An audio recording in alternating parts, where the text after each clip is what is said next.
বাজা কাসর বাজা উলুদে আর শাখ বাজা, বছর পরে আবার এলো মাঝে।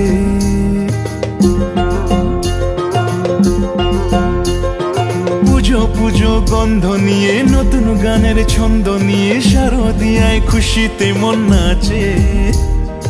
এলো এলো এলো এলো মা দুর্গা মা, আরে এলো এলো এলো এলো মা দুর্গা মা। ঢাক বাজা কাসর বাজা উলুদে আর শাঁখ বাজা, বছর পরে আবার এলো মাঝে। পুজো পুজো গন্ধ নিয়ে, নতুন গানের ছন্দ নিয়ে, শারদিয়ায় খুশিতে মন নাচে। এলো এলো এলো এলো মা দুর্গা মা, আরে এলো এলো এলো এলো মা দুর্গা মা। বলো জয় দুর্গা মাই কি জয়, বলো জয় দুর্গা মাই কি জয়, বলো জয় দুর্গা মাই কি জয়।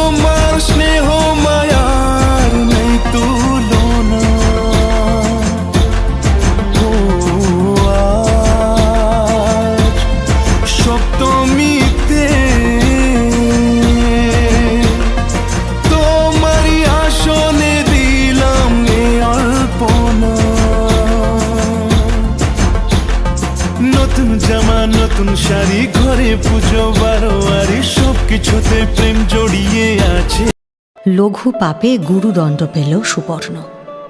অবশ্য দণ্ডটা যিনি দিলেন তিনি নিজেই যে গুরুস্থানীয়, এমন দণ্ড না হলে তাঁর মানায় কি? তিনি যে কুবের, স্বর্গ মর্ত পাতালের যেখানে যত সম্পদ আর সম্পত্তি আছে সে সবের প্রভু তিনি। তাঁর রাজত্বে এমন পাপ? হ্যাঁ, সুপর্ণর অপরাধকে পাপ বলেই দেখেন কুবের। তার কাছে এই পাপের কোনো ক্ষমা নেই। অথচ সুপর্ণ কিন্তু এমন ভুলমনা ছিল না। সমস্ত কাজে তার তীক্ষ্ণ নজর ছিল। সুপর্ণ থাকতে কুবেরের ভবনে এক তিলও কোনো কিছু এদিক ওদিক হবার জো ছিল না। তার কর্মচারীর সংখ্যা অনেক, তবে গোটা অলকাপুরীতে সুপর্ণর মতো আস্থাভাজন আর একজনও নেই।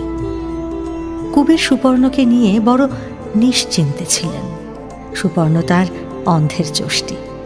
সেই সুপর্ণের এত বড় স্খলনটা তাই তিনি মেনে নিতে পারলেন না। কোথাকার কোন এক নারী এসে সুপর্ণর মতো এমন তেজি নিষ্ঠাবান তরুণের এই দুর্দশা ঘটাবে? এটা কুবের মেনে নেবেন কি করে? সুপর্ণ সত্যি কি যে হয়েছে, তার সমস্ত কর্তব্য দায়িত্ব সব জুড়ে বসে আছে মালিনী। তার মন প্রাণ আত্মা সবটা জুড়ে শুধু মালিনী। যে কোনো কাজই তার অকাজ হয়ে যায়, সময় বয়ে যায়, জীবন বয়ে যায়, তবু মালিনীর মুখ থেকে চোখ ফেরাতে পারেন না সে। কুবের রাজ্যের ধন সম্পদ পাহারাদারদের মধ্যে, অর্থাৎ যক্ষদের মধ্যে সবচেয়ে বিশ্বস্ত যক্ষ এই সুপর্ণ এখন শুধুমাত্র মালিনীর। দায় দায়িত্ব নিষ্ঠা সব ভুলেছে সে। আছে বলতে শুধু প্রেম আর মালিনী। এই মালিনী তার প্রেম। সদ্য বিয়ে করেছে সুপর্ণ। তার যক্ষকুলের মধ্যে মালিনীর মতো এত সুন্দরী যক্ষিণী আর সে কাউকে দেখেনি কখনো। কুবের রাজের এক অনুচরের মেয়ে এই মালিনী। রাজকাজে বেরিয়ে এক পদ্মের বাগানে মালিনীকে দেখে সেই দিনই তার চোখে নিজেকে হারিয়ে ফেলেছিল সুপর্ণ। শেষ গ্রীষ্মের গত সন্ধেতে সেই বাগানেই দুজনে বেড়াতে গিয়েছিল। এই দেখো, তুমি আবার ভুলে গেছো তো? কুবের মহারাজের জাদু আয়না দেখাতে নিয়ে যাবে বলেছিলে যে, আর সেই নিয়ে এলে কিনা এই পদ্মবনে? এখানেই তো সব জাদু লুকিয়ে আছে মালিনী। এসো, দেখবে, এসো। এই দেখো, দেখতে পাচ্ছ? এই জলের দিকে তাকাও। কি দেখছো বলো তো? তোমার মুখ আর আমার মুখ, এই তো দেখছি। তাহলে তাহলে কি? আয়না দেখতে পাচ্ছ না? কই? দুজনের এই মুখই তো দুজনকে জাদু করেছে। সে কথা ভুলে গেলে মালিনী? যাও, আমি আর তোমার সঙ্গে কোথাও যাব না। আচ্ছা বেশ, আর রাগ করতে হবে না। কাল তোমাকে সেই জাদু আয়নার ঘরে ঠিক নিয়ে যাব। যেদিকে তাকাবে শুধু নিজেকেই দেখতে পাবে। কি বলছো গো? হ্যাঁ গো, যেভাবে নিজেকে দেখতে চাও ঠিক সেভাবেই দেখতে পাবে। এমনটা আবার হয় নাকি? হয় গো, হয়। ওই প্রাসাদে সব সম্ভব। আসলে কি জানো তো, তোমার রূপ নয়, ওই আয়নায় তোমার মনটা ফুটে উঠবে। এ কি আর যেমন তেমন আয়না যে শুধুই তোমার বাহ্যিক রূপ ধরবে? এ হলো জাদু আয়না, তাই তো সে আয়নায় তোমার মন ফুটে উঠবে। ধনভবনের সব থেকে বড় বিস্ময় সেই জাদু আয়নার গল্পে গল্পে সেদিন অনেকটা রাত হয়ে গেল। মালিনী এত গভীর আগ্রহ নিয়ে শুনছে, আমি তোমায় দেখতে চাই। কথা আর থামাতে পারল না সুপর্ণ। তার দীঘল দুটো চোখে মেঘের মতো বিস্ময় ভেসে বেড়াচ্ছে। সেদিকে তাকিয়ে মগ্ন হয়ে বলে যাচ্ছে সুপর্ণ, বলেই যাচ্ছে। কিছুটা বাস্তব আর খানিকটা অলিক মিশিয়ে রূপকথার মালা গাঁথছে সে। রাতের শেষ প্রহরে তার সাধের মালাখানা প্রিয়ার কণ্ঠে দুলিয়ে দিল সুপর্ণ। তারপর মত্ত হয়ে সেই অপূর্ব মুখে চাঁদের ছটা দেখতে দেখতে একসময় ঘুমিয়ে পড়ল। তার মধ্যে কখন যে ব্রহ্ম মুহূর্ত পেরিয়ে গেছে তার কোনো হুঁশই নেই। কুবেরের সুরভি প্রাসাদের প্রভাতী ঘণ্টার শব্দে ঘুম ভাঙতেই পড়ি মরি করে তার প্রভুর বাগানে চলে এসেছে সুপর্ণ। আর তখনই প্রাসাদের পুজো মহল থেকে কুবেরের তীক্ষ্ণ ডাকটা সুপর্ণর কানে এসে একেবারে আছড়ে পড়ল। মহারাজ কুবের মহাদেবের খুব বড় ভক্ত। তার পুজোর সমস্ত জোগাড় নিজের হাতেই করে দেয় সুপর্ণ। ব্রহ্ম সরোবরে স্নান সেরে শুদ্ধ বস্ত্র পরে শিব পুজো করতে বসেন কুবের। তার সময়ের কোনো হেরফের হয় না। আজও ঠিক সময়ে উপাসনা ভবনে এসেছিলেন তিনি, কিন্তু সেখানে এসে শূন্য পুষ্পপাত্র, চন্দনের শূন্য থালা দেখে তার মাথায় যেন বাজ ভেঙে পড়ে। এ কি বিরাট অঘটন! সময় মতো মহাকালের পুজো দিতে পারবেন না তিনি। এক লহমায় সুপর্ণ দীর্ঘদিনের নিষ্ঠা, সেবা, দায়িত্ববোধ সব ভুলে গেলেন কুবের। তার কেবল মনে হতে লাগলো ওই মালিনী যত নষ্টের গোড়া। ওই জাদুকরী মুখ আর মায়াবী শরীর নিয়ে সুপর্ণর মতো যক্ষকুলের রত্নকে সে নষ্ট করে দিচ্ছে। মালিনীর থেকে তাকে দূরে সরাতে না পারলে সেই পুরনো সুপর্ণকে তিনি আর ফিরে পাবেন না কোনোদিন। তাই তার কোনো অনুনয় বিনয় কানেও তুললেন না কুবের। মালিনীর থেকে দূরে সরানোর উদ্দেশ্যেই 1 বছরের জন্য সুপর্ণকে রামগিরি পর্বতে নির্বাসন দিলেন কুবের। কঠিন মুখে তার কঠিন সিদ্ধান্ত শুনিয়ে দিলেন তিনি। সুপর্ণর মুখের ওপর বন্ধ হয়ে গেল কুবের ভবনের দরজা।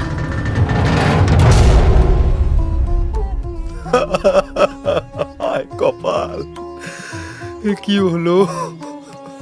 কি পাপ করেছি আমি মালিনী? তোমার কাছে আর ফিরতে পারবো না, আর তোমাকে দেখতে পাবো না মালিনী। সুপর্ণ, কে কে? বলো অরুণ, আর নতুন কি বলতে এসেছো? মন খারাপ করো না সুপর্ণ। মাত্র 1 বছরের নির্বাসন তো দেখতে দেখতে কেটে যাবে। চলো তোমাকে রামগিরি পর্বতে পৌঁছে দিয়ে আসি। এও কি মহারাজ কুবেরের আদেশ? হ্যাঁ, তিনিই আমাকে এই আদেশ দিয়েছেন। আমি দায়িত্বজ্ঞানহীন হতে পারি অর্হন, কিন্তু বিশ্বাসঘাতক নই। আমি জানি। প্রভুর অনুগত আমি। নির্বাসন মেনে নিয়েছি, অন্য কোথাও পালিয়ে যাব না। যাই হোক, তুমি তোমার দায়িত্ব পালন করো। চলো।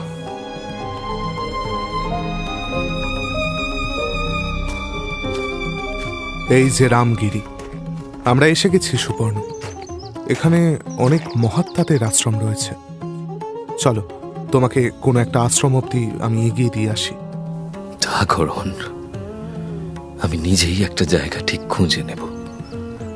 তুমি চিন্তা করো না, তবে একটা ছোট উপকার যদি করে দাও।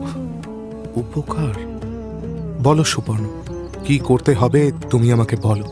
মালিনীর কাছে যদি আমার একটা খবর, তাকে তো কিছুই বলে আসতে পারলাম না, একবার দেখেও আসতে পারলাম না। বড্ড দুশ্চিন্তা করবে সে, বড্ড দুশ্চিন্তা করবে। ভেবো না সুপর্ণ, ভেবো না। আমি আজই তোমার স্ত্রীর কাছে খবর পাঠানোর ব্যবস্থা করছি।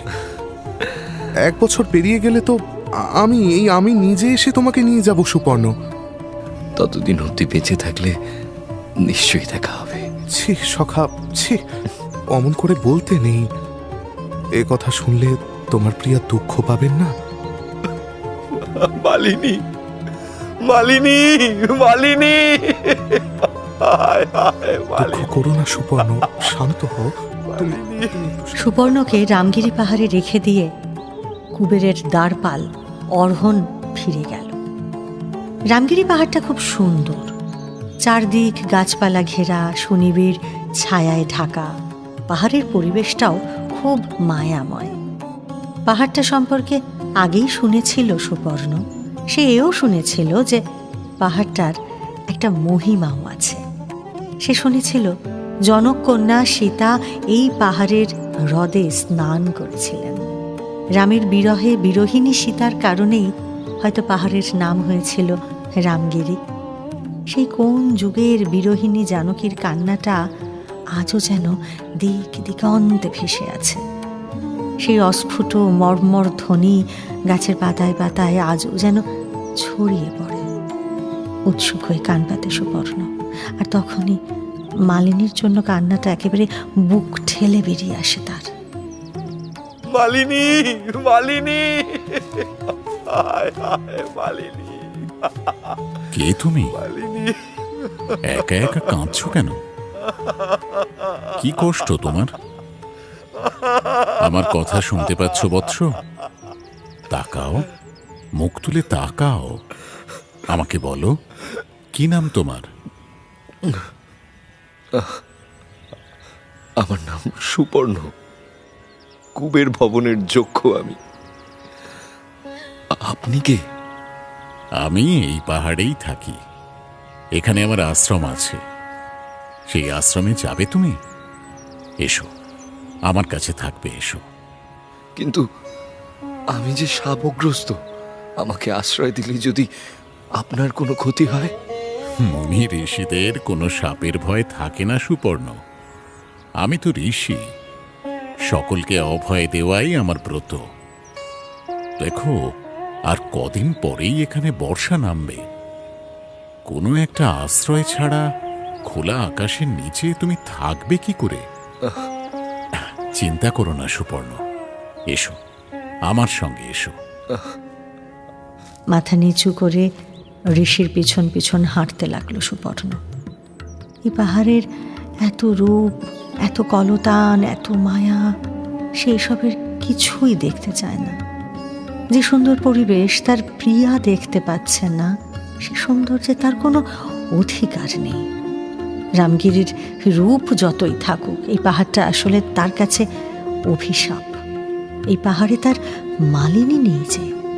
শোকে দুঃখে আকুল হয়ে উঠল সুপর্ণ। দু চোখে তার অকাল বর্ষা বইতে লাগল। অনাসক্ত ঋষি তার বিরহের কোনো খবরই পেলেন না। যক্ষকে আশ্রয় আর অন্ন বস্ত্র দিয়ে তিনি তার নিজস্ব সাধনায় ডুবে গেলেন। কিন্তু এই কুটিরের নিস্তরঙ্গ জীবন সুপর্ণকে আরো যন্ত্রণার দিকে ঠেলে দিল। তার মাথায়, মনে, স্মৃতিতে অবিরত কথা বলে যাচ্ছে শুধুই মালিনী আর মালিনী। সাধুর মৌনতা তার সহ্য হচ্ছে না। সে অস্থির হয়ে উঠল। না না না, এই নিশ্চুপ শৃঙ্খলের মধ্যে সে কিছুতেই থাকতে পারবে না, থাকবে না। সে তার মুক্তি চাই, মুক্তি। কুটির ছেড়ে রামগিরির মুক্ত আকাশের নিচে ছুটে গেল সুপর্ণ।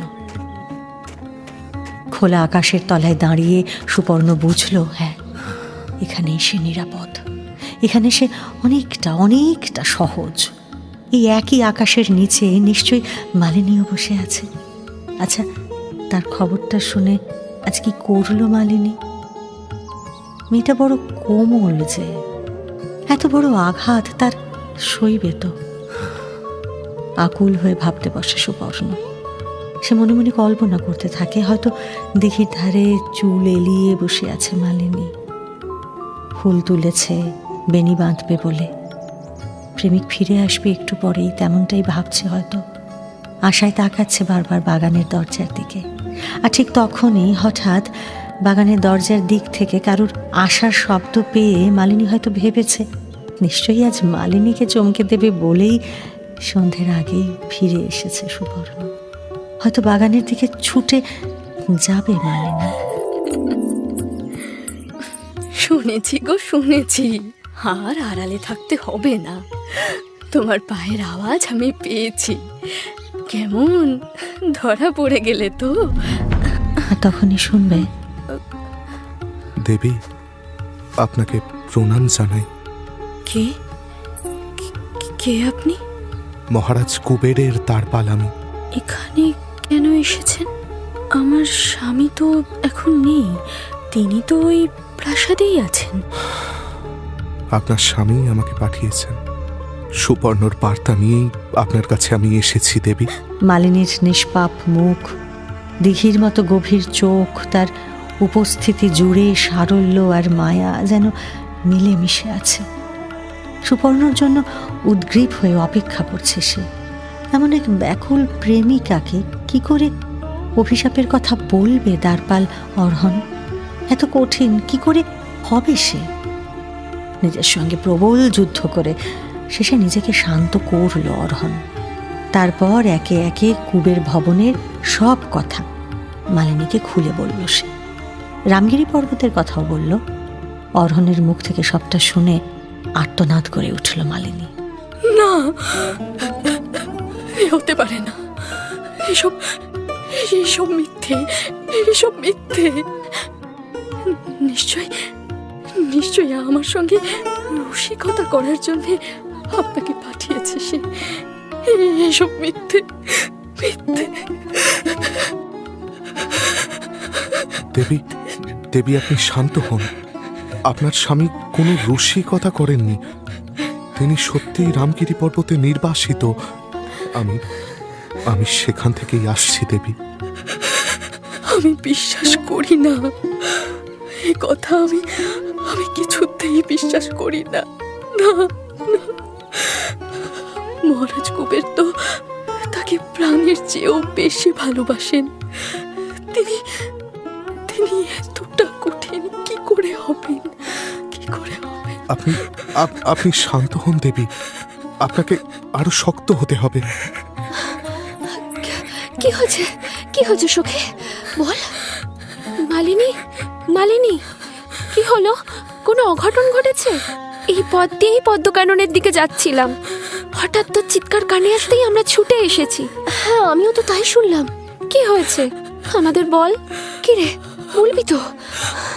আমার সব শেষ হয়ে গেল সখী, সব শেষ হয়ে গেল। আমি যে নিঃস্ব হয়ে গেলাম। সে কি হয়েছে বলবি তো মালিনী? ইনি কে? ওনাকে তো আগে কখনো দেখিনি।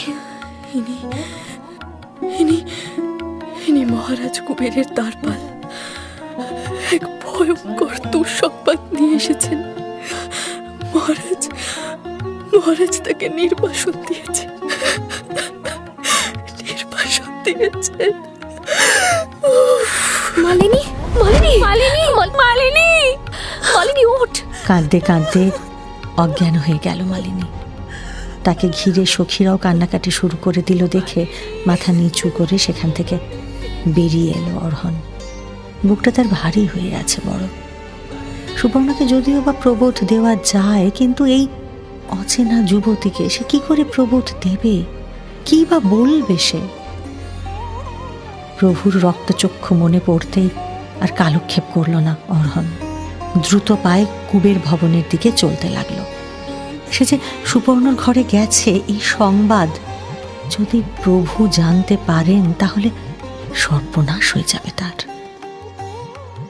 সন্ধে হয় হয় এমন সময় ব্রহ্ম সরোবরের পাশ দিয়ে ছায়ার মতো বাগানের পথে এসে পড়ল অর্হন। আর ঠিক তখনই শুনল, দাঁড়াও দ্বারপাল, এই পথে কোথা থেকে আসছো তুমি? আগে প্রভু, আমি রামগিরি থেকে। আপনার আদেশে আমি সুবর্ণকে সেখানে রেখে এলাম। রামগিরি থেকে আসার পথ তো এটা নয়। তোমার জন্যই এই বাগানে অপেক্ষা করছিলাম। আমার সঙ্গে ছলনা করো না দ্বারপাল। কোথায় গিয়েছিলে সত্যি করে বলো। আমাকে ক্ষমা করে দিন প্রভু, আমাকে শাস্তি দেবেন না। আমার কথার উত্তর দাও দ্বারপাল। যক্ষ সুবর্ণর কান্না দেখে তার স্ত্রীর কাছে খবর দিতে গিয়েছিলাম প্রভু। আপনার অনুমতি নিয়ে যাইনি, আমার অপরাধ হয়েছে, আমাকে ক্ষমা করুন। আসলে সুবর্ণ যেভাবে কাঁদছিল। যাও দ্বারপাল, নিজের কাজে যাও। আমার অনুমতি ছাড়া আর কখনো কোথাও যাবে না। না প্রভু, না না, আর কখনো করবো না প্রভু, আর কখনো না, কখনো না। রামগিরি পর্বতে এক প্রাচীন বটগাছের নিচে এসে বসে আছে সুবর্ণ। সেই ঋষির কুটির থেকে চলে আসার পরে নিয়মিত খেতে পায় না সে। কেউ যেচে কিছু দিয়ে গেলে তবে খায়, নইলে উপোস করেই থাকে। রাতে শোয়ার মতো তেমন কোনো ব্যবস্থা নেই, তাই পাথরের ওপরেই শুয়ে থাকে সে। নিজের উত্তরীয়টা বিছিয়ে সেদিন তার ওপরে চুপ করে বসেছিল সুবর্ণ। খিদের কথা তার মনেও পড়ে না। চোখ থেকে ঘুমও বিদায় নিয়েছে। বুকের মধ্যে যেন কয়েক মন পাথরের বোঝা চেপে বসেছে। শূন্য চোখে আকাশের দিকে তাকিয়ে থাকে সে। বিলাপ করতে করতে দু চোখের জলও বোধহয় শুকিয়ে গেছে তার। তার দেহ শীর্ণ, মুখ মলিন, পোশাক এলোমেলো। অলংকারগুলো কোনটা যে কোথায় খুলে পড়েছে সুবর্ণ তা জানেও না। আকাশের দিকে তাকিয়ে নিজের দুর্ভাগ্যের কথাই শুধু ভেবে যায় সুবর্ণ। মালিনী, কতদিন হয়ে গেল মালিনীর সঙ্গে তার দেখা হয়নি। যে মুখ এক মুহূর্ত চোখের আড়াল হলে তার প্রাণ ব্যাকুল হয়ে উঠত, আজ প্রায় 6 মাস হতে চলল সে মুখখানা দেখতেই পায়নি সুবর্ণ। কেমন আছে মালিনী? কাঁদতে কাঁদতে তারও কি চোখের জল শুকিয়ে গেছে, নাকি তাকে ভুলেই গেছে সে? এ কথা মনে হতেই বুক ফেটে একটা তীব্র আর্তনাদ বেরিয়ে এলো সুবর্ণর। না, এ হতে পারে না। মালিনী আমাকে ভুলতে পারে না, কখনোই না। যদি তাই হয় তাহলে আমি এই মুহূর্তে আমি মরে যাব। আমি আর বাঁচতে চাই না, আমি আর বাঁচতে চাই না। সে কি সুবর্ণ, মরার কথা ভাবছো কেন? মহর্ষি, আপনি এখনো যৌবন পেরোলে না তুমি, এর মধ্যে মৃত্যুর কথা আসছে কেন? আপনি আমার জন্য সেই যে আমার কুটির ছেড়ে চলে এলে তুমি, তারপর তো আর ফিরলে না। প্রথমে ভাবলাম গেছে যাক, মায়া করে কি হবে। তারপর মনে হলো এই অচেনা পাহাড়ি জায়গায় কেই বা তোমাকে খেতে দেবে। এই ভাবনাটাই আমাকে আমাকে শেষ পর্যন্ত তাড়িয়ে নিয়ে এলো। খুঁজে খুঁজে অবশেষে এইখানে এসে তোমাকে পেলাম। আমার জন্য এতটা কষ্ট করলেন আপনি? দেখো সুবর্ণ, আমার কষ্টের চেয়েও তোমার কষ্ট যে অনেক বেশি।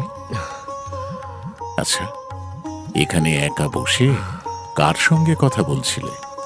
ভাগ্যের সঙ্গে। আমার দুঃখের কথা আর কাকেই বা বলবো? সুবর্ণ, আমি তোমাকে 6 মাস আগে প্রথম দেখেছিলাম। তখন তোমার যেমন গায়ের রং, তেমন গড়ন, আর তেমনই তেজ ছিল। কি অপূর্ব দেখতে ছিল তোমাকে। আর এখন এ কি অস্থি জন্মসার চেহারা! তোমার সেই রূপ কোথায় গেল চক্ষু? আর রূপ? দেখো দেখো, হাত দুটো এত শীর্ণ হয়েছে যে হাত থেকে সোনার বালা খুলে পড়ে গেছে, তুমি টেরও পাওনি। পথে কুড়িয়ে পেয়ে এই যে আমি নিয়ে এসেছি। এই দেখো, এখানে এই বালা আর কার হবে? এ নিশ্চয়ই তোমার। মালিনী যখন আমার পাশে ছিল তখন এই অলংকার নিয়ে আমি অহংকার করতাম। আজ সে নেই, এগুলো সব মিথ্যা হয়ে গেছে। আমার রূপ, যৌবন, ধনরত্ন সব মিথ্যা হয়ে গেছে মহর্ষি। এসবের আমার আর কোনো দরকার নেই। এই বালা আর আর কোনো কাজে লাগবে না মহর্ষি, আর কোনো কাজে লাগবে না। আচ্ছা বেশ, সে না হয় নাই লাগ, কিন্তু খাওয়া দাওয়া বন্ধ করলে তুমি বাঁচবে কি করে সুবর্ণ? 1 বছরের নির্বাসন মানে তো আর মৃত্যু নয়। 1 বছর পরে তোমার স্ত্রীর কাছে তোমাকে ফিরতে হবে না? তখন কি এই শীর্ণ কঙ্কালটাকে নিয়ে ফিরবে? না না না না, চলো চলো, আমার সঙ্গে ফিরে চলো যক্ষ।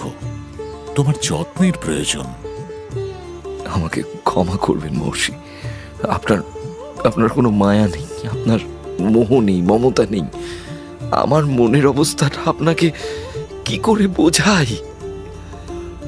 প্রিয়ার কাছ থেকে এই নির্বাসন আমার মৃত্যুদণ্ডের শামিল মহর্ষি। এই কাতরতা আপনি বুঝতে পারবেন না প্রভু, আপনি বুঝতে পারবেন না। না, তোমার আর আমার চিত্তের বিস্তর তফাৎ। কিন্তু তোমার মনের না হোক, আমার কাছে তোমার দেহের উপশম মিলতে পারে তো।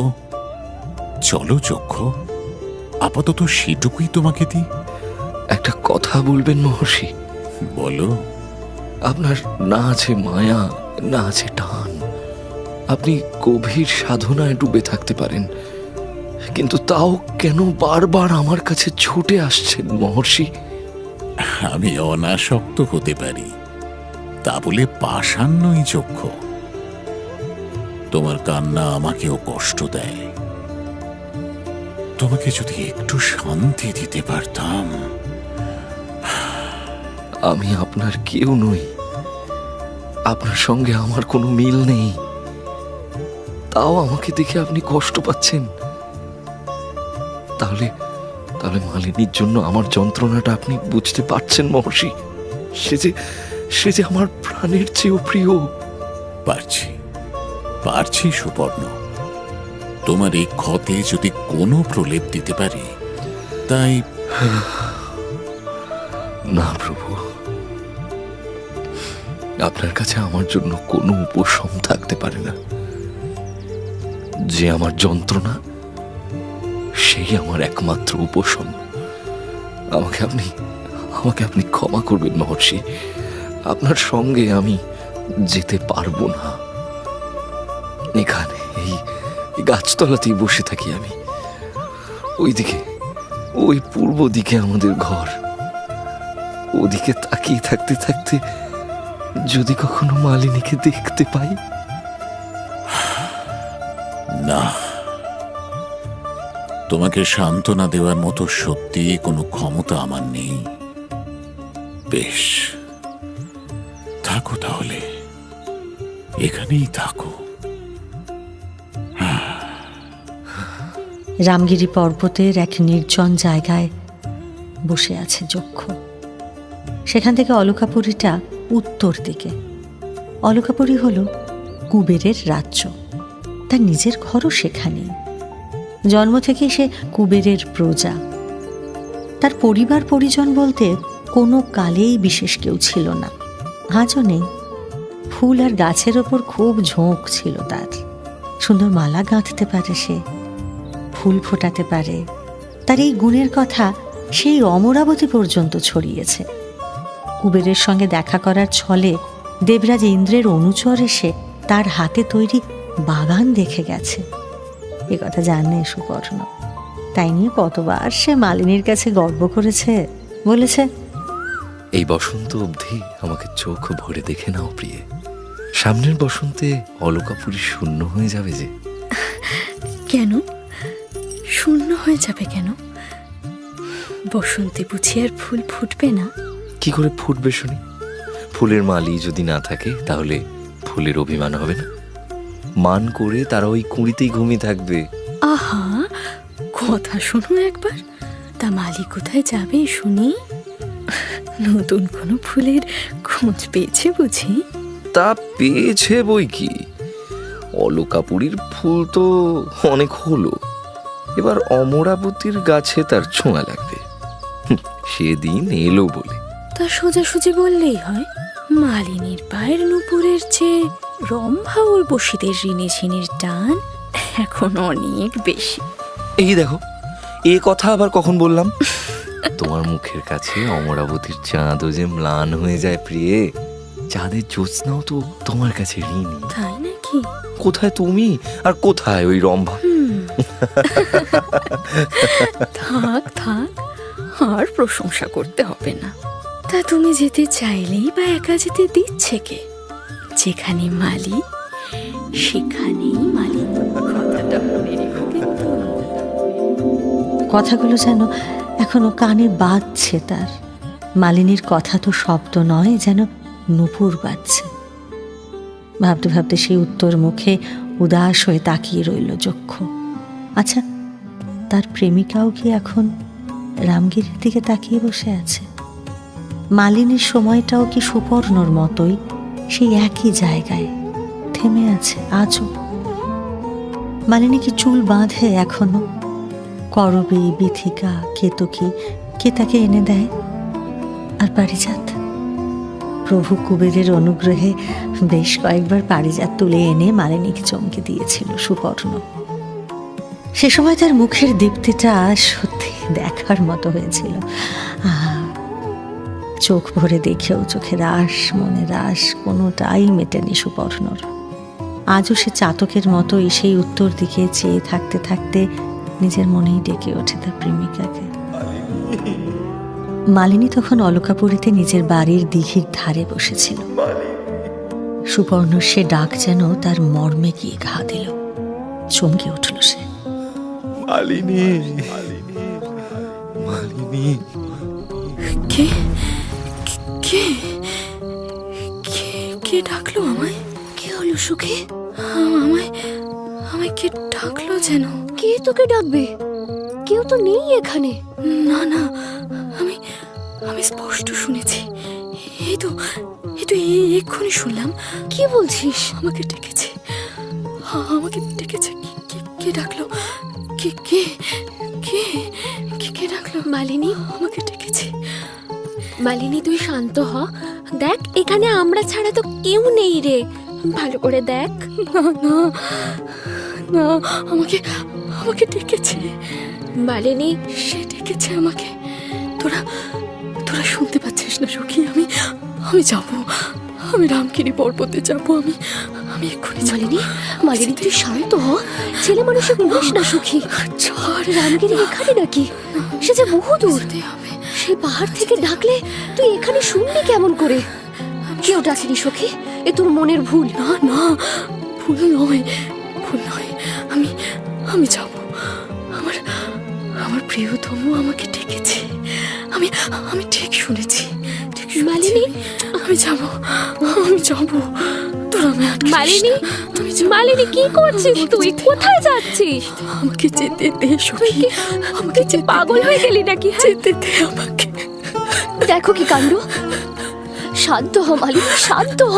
মালিনী তুই শান্ত হ সুখী, কাঁদিস না, কাঁদিস না। দেখতে দেখতে আষাঢ় এলো, বর্ষা নামলো। জলভরা এক বিরাট কৃষ্ণ মেঘ এসে রামগিরি পর্বতের উপরে দাঁড়ালো। আষাঢ়স্য প্রথম দিবসে মেঘমাশ্লিষ্ট সানু বাপ্র ক্রীড়া পরিণত গজ প্রেক্ষণীয় দদর্শ। প্রাচীন বটের নিচে উত্তরীয় পেতে হাতের ওপর মাথা রেখে বোধহয় তখন ঘুমিয়ে পড়েছিল সুপর্ণ। হঠাৎ করে চরাচরে অন্ধকার ঘনিয়ে আসতেই ধর্মর করে উঠে বসল সে। আকাশের দিকে মুখ তুলে সে কালো মেঘের দিকে চেয়ে দেখল চক্ষু। জলের ভারে মেঘটা যেন তার দিকেই কিছুটা ঝুঁকে আছে। তাকে কি কিছু বলতে চায়, নাকি তার থেকে কিছু শুনতে চায়? হ্যাঁ ঠিক, এই মেঘ তো আর এক জায়গায় থাকবে না, এখান থেকে অন্যদিকে ভেসে যাবে। আচ্ছা, একে অলকাপুরীর রাস্তাটা বলে দিলে কেমন হয়? সুপর্ণর মনে হতে থাকে সে যেতে না পারলেও মেঘ তো যেতে পারে, সে তো আর নির্বাসিত নয়। সুপর্ণর মনে কত কথা জমে আছে, সে সব কথা কে তার প্রিয়ার কাছে পৌঁছে দেবে? ভেবে ভেবে নিঝুম হয়ে পড়েছিল চক্ষু।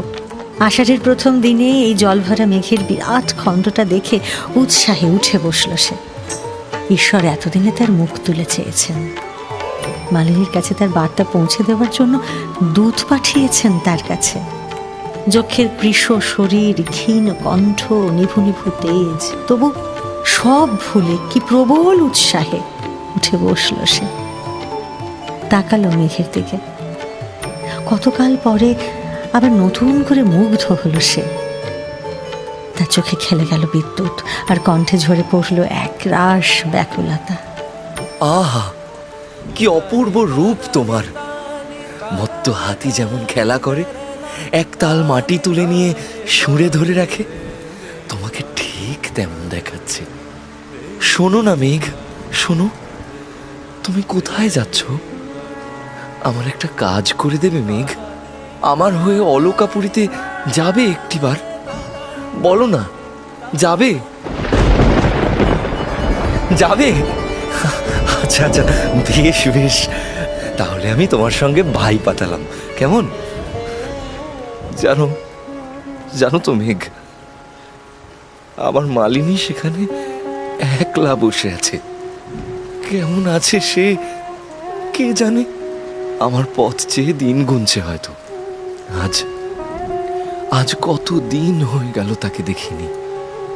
অমন কোমল শরীরখানা বোধহয় শুকিয়ে কৃশ হয়ে গেছে। আমার মালিনী গো, চিনতে পারলে তো? আমার স্ত্রী সে, তোমার ভ্রাতৃবধূ। তাকে আগে গিয়ে দূর থেকে প্রণাম করো, কেমন? তারপর ধীরে ধীরে কুশল জিজ্ঞাসা করবে। না না, গর্জন করো না গো, গর্জন করো না। সে যে বড় কোমল, কোনো রুক্ষতা সে সইতে পারে না মেঘ। তার কাছে গিয়ে ধীরে ধীরে কথা বলো। আমি জানি তুমি ইন্দ্রের প্রিয় পাত্র, তুমি অতি সুশীল, ইন্দ্রের সব গুণ তোমার মধ্যে আছে। কিন্তু তুমি তো আমার প্রিয়াকে জানো না, তাই তোমাকে আগে থেকে সতর্ক করে দিচ্ছি মেঘ। তোমার অমরাবতীতেও এমন নারী আর কোথাও নেই। এই দেখো, তার রূপের কথা বললামই না, এরই মধ্যে তোমার চোখে আলো জ্বলে উঠল। আমার যন্ত্রণাটা তাহলে বুঝতে পারছো মেঘ? তুমি এলে প্রেমিকার মনে মায়া জাগে, অকারণেই চোখে জল আসে। সেই টলটলে চোখ ঢাকতে প্রেমিকের বুকে মুখ লুক এসে। তোমার বৃষ্টিকেও তো তুমি বুকে করে নিয়ে বয়ে বেড়াও না মেঘ? আর আমি, আমার প্রিয়া আজ কাকে তার মনের কথা বলবে বলো? উৎসাহে উঠে দাঁড়িয়েছিল চক্ষু। মালিনীর কথা মনে হতেই দীর্ঘশ্বাস ফেলে বসে পড়ল আবার। বুকে তার এক রাস বিরহ। নিজের বুকে হাত রাখল সুপর্ণ। সেখানে ভেসে আছে মালিনীর মুখ। দুহাত দিয়ে সেই মুখখানায় যেন মেঘকে দেখাতে চাইল সে। আর কৌতূহলের ভারে ঝুঁকে পড়া মেঘ তখন আর গর্জন করল না। স্থির হয়ে বোধহয় চোখের যন্ত্রণাটা উপলব্ধি করতে লাগলো। অলকাপুরী যাও মেঘ, অলকাপুরী যাও। সেখানে যাওয়ার পথ তোমাকে আমি বলছি। হ্যাঁ, সে পথ একটু দূর বটে, তবে ক্লান্ত হলে পাহাড়ের গায়ে একটু বিশ্রাম নিও। তেষ্টা পেলে নদীর জল তো আছেই। পথে পড়বে আম্রকূট পর্বত, গ্রীষ্মে সেখানে দাবদাহ জলে। সে আগুনটা নিভিয়ে যেও মেঘ, আমার মতো আর কাউকে যেন এভাবে না পুড়তে হয়।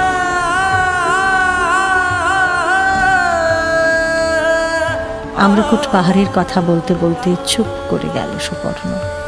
এ পাহাড়ের আম নাকি নন্দন কাননের চেয়েও সুস্বাদু। এই পাহাড়ের অনেক গল্প তার মালিনীকে শুনিয়েছিল সে একদিন। আজ মনে পড়ে গেল সে সব কথাও। যা, তাই কখনো হতে পারে নাকি?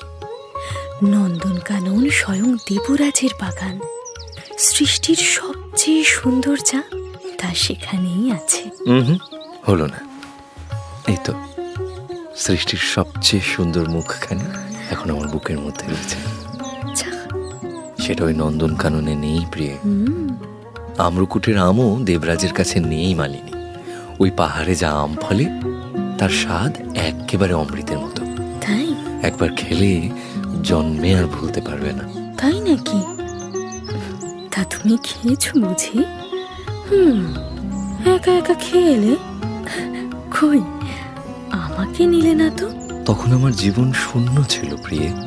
সেখানে তোমার রাজত্ব তো শুরু হয়নি। কি করে নিয়ে যাই বলো?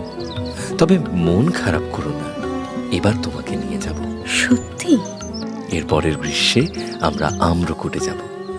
দহন জ্বালা যদি সইতে পারো, তোমাকে অমৃত এনে দেব সখী। যা, তাহলে আর বোধহয় কপালে চটল না আমার। আমি যে কোনো জ্বালা সইতে পারি না। বিরহের দহন মালিনী যে সইতে পারে না মেঘ। আমি বিরহ মেনে নিতে পারি মেঘ। কে জানে কেমন আছে সে। না মালিনী, আর তোমাকে পুড়তে দেব না। আমার এই মেঘদূতকে আমি তোমার কাছে পাঠাচ্ছি প্রিয়ে। সে তোমাকে ঠিক শান্তি দেবে। আর একটু অপেক্ষা করো লক্ষ্মীটি। অলকাপুরীর পথে বিপথে তখন বেশ উচ্ছ্বাস। সারা বছর যারা দূর দূরান্তে নিজেদের কাজে ব্যস্ত ছিল, তারা সব ঘরে ফিরছে এবার। তাদের প্রিয়াদের কাছে ফিরে আসছে। বর্ষা আসছে যে, এই সময়টা সকলের অবসর, সকলের আনন্দ। কৈলাসের কোলে এই অলকাপুরীর সব থেকে সুন্দরী মেয়েটি একাই বুঝি এবার প্রথম আষাঢ়ের বিরহিণী। মুখ থেকে তার হাসি মুছে গেছে। চলার ছন্দে যেন নাচের মুদ্রা ছিল এক সময় তার। সে ছন্দ আর তার চলাই নেই। মেঘের মতো গভীর চুলের ঢাল আজ অযত্নে শুকিয়ে গেছে। বৃষ্টিদানার মতো টলটলে দুটো চোখে এখন শুধুই শূন্যতা। আষাঢ় এলো, তবু তার নিঃশ্বাসের আগুন নিভল না। বাগানের পাশে এক কুন্দ ফুলের ঝোপে চুপ করে বসেছিল সে। দূর থেকে সখীরা ডাকছিল তাকে, কিন্তু সে ডাক তার কানে এলেও সাড়া দিতে প্রাণ চাইছিল না। মালিনী, এই মালিনী! আশ্চর্য, কোথায় গেল? সেই তো ঘরে নেই, দিকে ধারে নেই, বাগানেও তো নেই, কোথাও তো দেখতে পেলাম না। আমিও তো দেখতে পেলাম না রে। রে, কোনো অঘটন ঘটেনি তো? না না, এমন করে বলিস না। কোথায় আর যাবে বল? আর একটু খুঁজে দেখি, চল। চল চল চল। মালিনী, মালিনী, মালিনী, এই মালিনী! এই যে, এই তো পেয়েছি। হ্যাঁ রে, এইখানে বসে আছিস আর চতুর্দিকে তোকে আমরা খুঁজে বেড়াচ্ছি। কোথায় যাস না সখী? বাবা, কি ভয়টাই না পেয়েছিলাম। আরে সারা দিবি তো, আর এখানে বসে আছিস কেন? আয়, আকাশের যা অবস্থা, এক্ষুনি বৃষ্টি আসবে। ঘরে চল সখী, ঘরে চল। এভাবে আর বসে থাকিস না তো। খুব মেঘ করেছে, তাই না? বর্ষা এসে গেল বুঝি? হ্যাঁ রে, আজ তো আষাঢ় মাসের প্রথম দিন। মেঘ করবে না? রামগিরি পাহাড়েও তাহলে মেঘ করেছে না? সেখানেও তাহলে বৃষ্টি আসছে? হ্যাঁ রে সখী, সব জায়গায় একই সময়ে বর্ষা আসে। ওখানেও নিশ্চয়ই এসেছে। ওনা বর্ষা খুব ভালোবাসে। মেঘেদের সঙ্গে কথা বলেও আমি নিজে দেখেছি। ওর কথা শুনে বৃষ্টি নামে, মেঘেরা যে ওর বন্ধু। তাহলে কেন দুঃখ পাচ্ছিস সখী? তোর যক্ষ তার বন্ধুদের সঙ্গে ভালো থাকবে রে, ওরাই ওকে আগলে রাখবে, দেখিস। আর আমার কি হবে? এই বর্ষায় যে যেখানে আছে সবাই ঘরে ফিরে আসে, একা ওই ফিরল না। আমি কাকে নিয়ে থাকবো সখী, কাকে নিয়ে থাকবো? আচ্ছা, মহারাজ কুবেরের সেই দ্বারপালের কাছে যাব সখী? সেই যে অর্হন, সে যদি তোর প্রিয়র কোনো খবর জানে, কাল তবে জেনে আসতে পারি। না সখী না, তোরা কেন আমার জন্যে এই আষাঢ়ের মিলন নষ্ট করবি? তোরা তোদের প্রিয়ের কাছে ফিরে যা, আমিও তার স্মৃতি নিয়ে ভালো আছি সখী, ভালো আছি। যা, ফিরে যা। কুন্দপাতার আড়ালে মুখ লুকোলো মালিনী। কার থেকে নিজের চোখের জল কি আড়াল করছে সে? মেঘের থেকে? সে নিজেও জানে না। অলকাপুরীর পথে প্রান্তরে এখন মিলন মেলা বসেছে, আর অশোকবনে সীতার মতো মালিনী যেন একলা থেকে ক্রমশ আরও একলা হয়ে উঠছে। সদ্য গ্রীষ্মের দহন মিটিয়ে ভরা মেঘ এসেছে ওদিকে রামগিরি পাহাড়ে, অথচ যক্ষের চোখে এখনো দহন। তার আশার তো কবেই শুকনো মরু হয়ে গেছে, তবু তার প্রিয় বন্ধুকে মাথার উপর ঝুঁকে নেমে আসতে দেখে তার শেষ শক্তিটুকু দিয়ে মেঘকে অলকাপুরীর পথ চেনাচ্ছে যক্ষ। শোনো মেঘ, কৈলাসেশ্বর শিবের কোলে রয়েছে অলকাপুরী। তার মাথার যে চাঁদ, তার আলোতেই ভরে থাকে অলকাপুরীর আকাশ। তুমি যখন অলকাপুরীর পথে যাবে, মাটির মেয়েরা তোমার দিকে মুখ তুলে চেয়ে থাকবে মেঘ। দেখ দেখ, বর্ষা এসেছে, এক্ষুনি বৃষ্টি নামবে। হ্যাঁ হ্যাঁ, ওই তো জল ভরা মেঘ। উফ, প্রাণটা এবার জুড়োবে। আমাদের মাঠ ঘাটগুলো জল পাবে এবার। তুমি যেন ওদের দেখে থেমে যেও না মেঘ। বৃষ্টিতে ঝরে গেলে না হয় রেবা নদী থেকে আরেকটু জল ভরে নিও, নইলে বাতাসের কাছে কোথায় হারিয়ে যাবে কে জানে। দোহাই মেঘ, এবার একটু শীঘ্র যেও। পথে পর্বতে ময়ূরের দল, বুনো হাঁসের দলের কাছে এমনিতেই তোমাকে দাঁড়াতে হবে। ওদের এড়িয়ে তুমি যেতে পারবে না, কিন্তু তাও আমার তাগিদটা মনে রেখো মেঘ। যত শীঘ্র সম্ভব আমার প্রিয়ার কাছে তোমাকে পৌঁছতেই হবে। যাও মেঘ, যাও, তাকে বলো আমি আছি। যাও মেঘ, যাও। রেবা শিপ্রা নির্বিন্ধা নদীর ওপর দিয়ে যে পথ, যক্ষ সে পথ চিনিয়ে দিল তার মেঘদূতকে। অবন্তী, উজ্জয়িনী, বিন্ধ্য, কৈলাস, দেবগিরি হয়ে মেঘ এবার অলকাপুরীর পথে যাবে। যক্ষের বিরহ বার্তা নিয়ে চলেছে সে, আর চাতকের মতো সেদিকে তাকিয়ে বসে থাকে যক্ষ সুপর্ণ। যত দূর অবধি দেখা যায় তাকে, সে চোখ মেলে বসে থাকে। এই মেঘের বুক থেকে যে বৃষ্টি জল ঝরে পড়বে, তার স্বাদ নিশ্চয়ই লবণাক্ত, যক্ষের চোখের জলের মতো। সে স্বাদ কি পাবে মালিনী? হয়তো ভাবতে থাকি সুপর্ণ। আজকের ক্ষণভঙ্গুর প্রেমের যুগে এই অতল স্পর্শ বিরহ বোধ হয় কল্পনাতেই সম্ভব।